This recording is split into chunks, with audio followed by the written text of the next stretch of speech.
राम राम बेबे सारिया ने एक कहानी सुन लो। अच्छा, महादेव भगवान की एक काशी नगरी थी बे, और उस काशी नगरी में एक राजा रानी रमे थे। और वो राजा मतलब बहुत बढ़िया राजा था, घना दयालु था, धार्मिक प्रवृत्ति का था, अपने प्रजा का बहुत ध्यान रखा करता। और रोज सुबह सुबह है ना वो शिव जी के मंदिर में जाया करता। अतः एक दिन वो सुबह सुबह शिव जी के मंदिर में जान लग रहा था, और एक झाड़ू मारे नाली झाड़ू मारे थी। वह ना उस राजा का मुंह देख कर, और उसने मुंह देख कर राजा उसने मुंह फेर लिया, और राजा सीधा चला गया। लेकिन राजा को वह बात चुभ गई, और किसने मुंह क्यों फेरा। वो पूजा पाठ करके वापिस आ गया अपने दरबार में, और आए पाछे फिर उसने अपना एक सैनिक भेजा। बोले आज सुबह सुबह मैं मंदिर में जाऊं था ना, एक झाड़ू मारे थी, और उसने बोला मैं देख कर मुंह फेर लिया, उसने ले आकर पेश करो। हाँ, तब वो सैनिक गया उस झाड़ू वाले दौरे, बोले आपको राजा ने बुलाया है। तो झाड़ू वाली तो जब समझ गई, हाँ काश तो गड़बड़ है, तड़के इतना मुंह फेरा था, वह तो समझ गई। हाँ, मैं बोली चलो ठीक है चलती हूँ आगे। और वे सारे राजा के आदमी बैठे और भी बैठे सारे, हरवा कर दे पेश। बोले आप ये बताओ कि जब सुबह सुबह मैं मंदिर में जा रहा था तो आपने मेरे को देख के मुंह क्यों फेरा। मैं बोली मेरे को पता है महाराज, मैं जो भी बोलूंगी सच बोलूंगी, और उसका क्या अंजाम होगा आप मेरे को कुछ भी सजा दे सकते हो क्योंकि राजा हो आप तो, लेकिन मैं सच ही बोलूंगी। हाँ बोला सच ही बोला। बोला जितने आपके पास ही आपके सैनिक बैठे हैं ना, इनसे भी पूछ लेना, बात तो सच है लेकिन डर के मारे चाहिए कुछ भी बोल लो। बोला ठीक है। बोला देखो सुबह सुबह जिसके बच्चे नहीं होते ना उसका मुंह देखना अशुभ माना जाता है, उसका संतान नहीं थी राजा के। तो बोला हम अशुभ मानते हैं कि जिसका संतान नहीं है उसका मुंह सुबह सुबह देखना। हाँ बता दी। तो राजा ने सोचा कोई बात नहीं, ये सारे बैठे हैं ये भी आए कहेंगे बात भी ठीक है। वह बात राजा के चुभ गई। तो राजा फिर मतलब दिल्ली उड़ा जाया करता मंदिर में अपने पूजा पाठ करने। तो राजा को मतलब इसने राजा ने किसी पंडित को दिखाया होगा, तो पंडित ने ये बोला था कि आपके संतान मतलब संतान आपके क्रम में नहीं है। हाँ तो फिर सोचा यू तो तेरे ऊपर ना संतान होने का कलंक लग गया। हाँ तो राजा अपने मंत्री तो बोला कि मेरी गैर हाजिरी में साल भर तक तू इस राज ने संभाल, और मैं तो सब कुछ छोड़कर मंदिर में जाकर शिव की भक्ति करूंगा। हाँ मैं तो डरूंगा। तो वे साल भर तक उसने शिव की भक्ति करी मंदिर में जाकर। कौन छोड़ दिया अपना मंत्री हाँ। आता उड़ जाकर फिर वो मतलब साल भर तक उसने भक्ति करी, तब शिव खुश हो गए भगवान। तो बोले मैं आपकी भक्ति से खुश हूँ, बोलो क्या चाहते हो। बोला मैंने तो ना आप एक संतान दे दो, जो यू निसंतान का कलंक है ना यू मेरे ऊपर तो उतर जाएगा। वो बोला ठीक है मैं आपको संतान दे दूंगा, लेकिन 25 साल तक संतान लड़का जितना रहेगा आपका। न बोले आप दे दो, मेरे ऊपर निसंतान का कलंक उतर जाएगा, दे दो। हाँ तो वो तो खुश होकर और अपने महल में आ गया, और आकर अपनी रानी तो बताई। बोले अब मेरे को वरदान मिल गया, अरे इस महल में बड़ी खुशी होगी, साल भर में हमारा बेटा हो जाएगा। और शिव भगवान ने वरदान दे दिया, वह भी खुश होगी। ठीक है बोला। हाँ तो बेबे साल भर पाछा उसका राजा का लड़का हो गया। तो लड़का हो गया तो बड़े मतलब राजमहल में बड़ी खुशियां मनाई गई, अच्छे दान पुण्य करे गए, बड़ा खुशी का माहौल, अच्छे बड़े बड़े प्रोग्राम हुए। धीरे धीरे लड़का बड़ा होने लग गया, लेकिन राजा है ना मतलब जो दान करने के पात्र थे ना उनको बहुत दान करता था, और सारी प्रजा का बड़ा ख्याल रखा करता, बहुत दयालु राजा था। हाँ तो फिर धीरे धीरे जब लड़का बड़ा हो गया ना, 20 साल का हो गया, भूल गया वो तो चिंता नहीं, वो तो उसके लालन पालन में और खेल कूद में लड़का है पाछो तो भूल गया।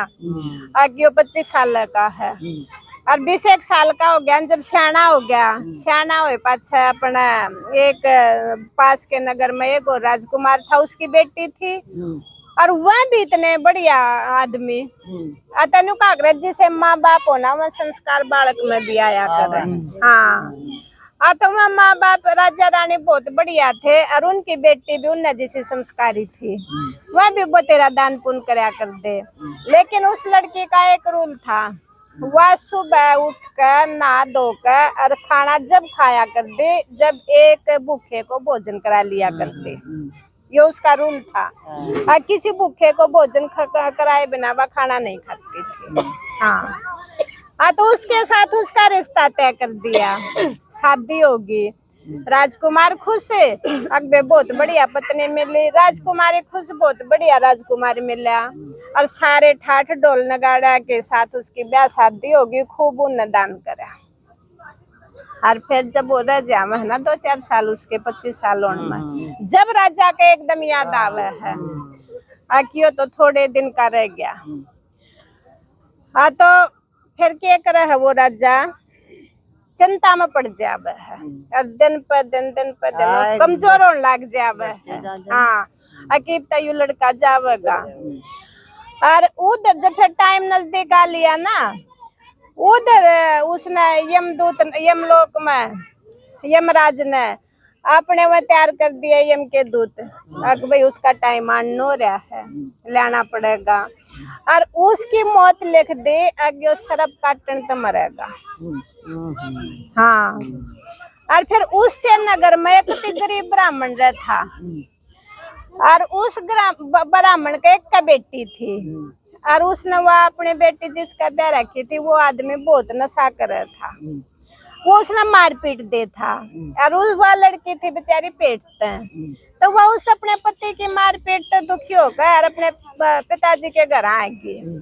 तो उसके पिताजी के घर आए पाछे उसका लड़का हो गया और लड़का हुए पाछे मतलब उनका भी इतना कुछ खान पीन ना था और न्यू कहा जब बच्चा हुआ ना, बच्चा होने के बाद माँ ने जो भूख लग गया है वह भूख को सूतो है, वह बिला भूख है रुका नहीं करती, वह घनी तेज भूख हुआ है। तो वह बोली पिताजी मेरे को खाने को दे दो कुछ, मैंने भूख लगी है। तो जिसा थोड़ा बहुत था वो तो दे दिया, फिर उस लड़की का पेट भी नहीं भरा। तो श्याम ने भी बेचारी ने कुछ नहीं मिल रहा। हाँ तो वह श्याम ने सुबह उठकर बोली पिताजी का तो आज मैंने कुछ ले आकर दे दो खाने, और जब मैंने कुछ नहीं मिला ना मैं इस अपने बच्चे ने खा जाएंगे। हाँ इतनी भूख है मेरे तो यह भूख बर्दाश्त नहीं होती। तो बोला बेटा तू ना इस बच्चे ने मना खाइए, रात से मैं कहीं से भी लाऊं तेरे लिए खाना लेके आऊंगा। तो वो कई जगह घूम घाम का उसने भी कहीं खाना नहीं मिला, तो सोचा तो उस राज्य महल में चला देखी जाएगी। तो ब्राह्मण ने जाकर उस राजा का दरवाजा खटखटाया, तो वहां से वह राजकुमारी निकली, बोली हाँ जी बोलो। बोला बेटा मेरी बेटी भूखी है और बच्चा हो रहा है और खाना नहीं है, खाना दे दो। और उसने अच्छी बढ़िया बढ़िया खाने की चीजें अपने राजकुमार खातर बना रखी थी, वह उसकी बाट देखे थी अग भाई वो आवेगा और खाना खावेगा। न्योन उसका ससुर बीमार पड़ा और उसका राजकुमार उसे अपने पिताजी ने दौरा बैठा और वो चला गया किसी वैद्य ने बुलाने खातर। वो बीमार चिंता में। तो उसने सोचा तेरा आदमी तो वारी आवेगा, इतना यो खाना ठंडा भी हो जाएगा तू इसने दे दे। हाँ और बनाइए। तब उस राजकुमारी ने खाना तो उसने ही दे दिया और न्यून मतलब वो अपना और खाना बनाने लग गई। तो इतना ब्राह्मण ने जाकर अपनी बेटी थी दे दिया वो खाना। तो वह बेटी खाना लिया ना, तो वह बोली पिताजी आप यू खाना कितना ले आए हो। बोला बेटे आज तो मैं है ना राजा के पास गया था और उस राजकुमारी ने मेरे तो ये थाली दी है। बोले आज तो बहुत स्वादिष्ट खाना। हाँ तो वह देख कर उस खाने में बड़े खुश हुई और न्यूनतः यमराज ने मायावी जाल रच कर वो सर्प बना दिया और वो सरप ने सोचा चल भैया आज तू राजमहल के दर्शन करया हो। राजमहल के दर्शन करन चल लिया और वो राजकुमार अपने पिताजी दौरे तो उठ कर चल लिया। तो वो जो सरप था वो उस राजकुमार के बेड पर जा बैठा और बड़ा गुस्से में को तीनों फंठा रहा। तो वो सह जान लग रहा राजकुमार और न्यू ने वह जो उस ब्राह्मण की बेटी थी वह एक निवाला खावे खाने का और न्यू का ये भगवान जिसने यो खाना दिया है ना उसका सुहागा मर रहा है। जिसने खाना दिया उसका सुहागा मर रहा है वह आशीर्वाद देने लग रही। हाँ तो जय भी टूक बेचारे भीतर लेवा जितनी बार आशीर्वाद देवा तनु कहा बेबे उसके आशीर्वाद ने देख कर यमराज का तो सिंहासन हिल गया। तो यमराज बोला नारद जी पृथ्वी पर जाओ और देख का हो क्या अनहोनी हो रही है हाल चल हो रही मेरा तो सिंहासन हिल गया। तो वे नारद जी तो पृथ्वी लोक पर देख कर नजारा और जाकर बोला अनहोनी होने लग रही है। न्यून तो तबला दान अड़ रहा है हाँ वह ब्राह्मण की लड़की आशीर्वाद देने लग रही है और न्यून तो मायावी जाल रच का यो सरप खड़ा है उसने काटन खातर हर बेला बीच हाँ हर बेला गेट पर वह यम के दूध खड़े हैं वह देखा घंटा कोडबर पूरा होगा भला फिर बीच में लड़ाई माच रही है तो सिंहासन तो हल्लेगा। तो भैया यमराज ने तो बड़ी मुश्किल होगी ने बोला ये तो बड़ा मतलब अचरज होया। तो फिर यमराज ने कहा खुद उठ कर चल पड़ा। तनु कहा उसके दान तो उस जितना आशीर्वाद मतलब उस लड़की ने दिया ना उसके आशीर्वाद तो जो सरप बैठा था ना वो इतना कमजोर हो गया वो बेहोश होने लग गया। और वो सरप नु कहने लग गया मैं आया तो था इस राजकुमार खान में अरे मेरे में तो इतनी हिम्मत भी ना रही मैं चल पड़ू और ना मेरे को दिखाई दे रहा। राजकुमार बाहर नु अपने गेट पर खड़ा भीतर बड़न खातर तो इतना राजकुमार भीतर बढ़ा ना इतना तो वो सरप लेट गया उसमें हिम्मत नहीं रही। हाँ तो फिर राजकुमार लेट गया तो फिर यमराज कहने लग गया न्यू बोला भाई दान और आशीर्वाद दोनों अड़ गए और उसके सामने मौत को हारना पड़ गया हक न्यू हारना पड़ गया। अब जो उस लड़की को दान करा था ना दान भी मतलब ऐसा हो जो उस चीज के योग्य हो लायक हो।